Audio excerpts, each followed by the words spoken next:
Okay, by show of hands, how many of you have read, watched, or at least heard of Narnia, the book or the movie?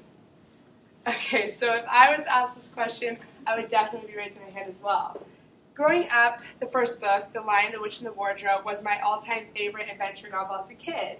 However, when I was reading it, I didn't fully realize the symbolism that the author, C.S. Lewis, embedded purposely into the novel when he published it in 1950. Through the characters and sequence of events, Lewis translates some of the most famous biblical stories into his novel, where a family of children discover the meaning of a higher power and the distinction between good and evil. So today I'm going to read to you a part of the book that reflects the exploration of belief in a godly figure, in this case, Aslan, the Great Lion. Chapter 12. They were on a green open space from which you could look down on the forest spreading as far as one could see in every direction, except right ahead. There, far to the east, was something twinkling and moving. "By gum," whispered Peter to Susan, "the sea." In the very middle of this open hilltop was the stone table.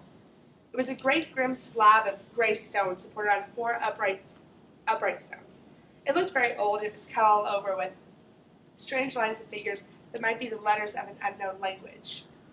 They gave you a curious feeling when you looked at them. The next thing they saw was the pavilion pitched on the side of an open place.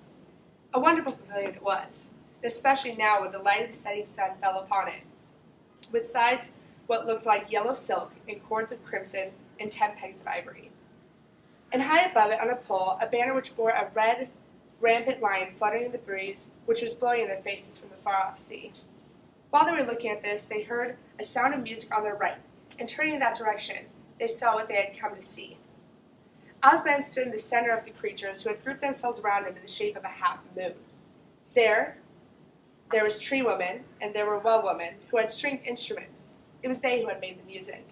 There were 4 great centaurs. The horse part of them was like huge English farm horse, and the man part was like stern but beautiful giants.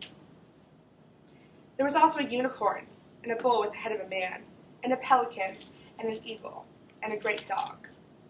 And next to Aslan stood 2 leopards, of whom one carried his crown and the other his standard. But as far as Aslan himself, the beavers and the children didn't know what to do or say when they saw him. People who haven't been to Narnia sometimes think that a thing cannot be good and terrible at the same time. If the children had never thought so, they had been cured of it now. For when they tried to look at Aslan's face, they just caught a glimpse of the golden mane and the great, royal, solemn, overwhelming eyes. And then they found they couldn't look at him and went all trembly.